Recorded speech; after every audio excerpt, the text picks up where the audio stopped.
रोहान बेटा, ऑफिस में तुम्हें खुशामदीद। बहुत शुक्रिया, मुबारक हो। तुम लोग आज रात डिनर पर तो आ रहे हो ना? रोहान, तुम्हें भी आना चाहिए। हमारी सारी फैमिली को इनवाइट किया है।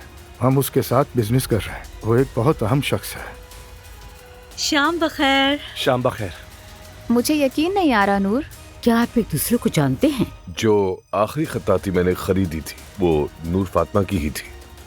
अब्दुल्ला साहब, आपकी बेटी वाकई बहुत हुनरमंद लड़की है। इनका मुस्तकबिल बहुत रोशन है। आप लोगों को बताना भूल गया था कि मैंने अपनी बेटी के ससुराल वालों को भी बुलाया है।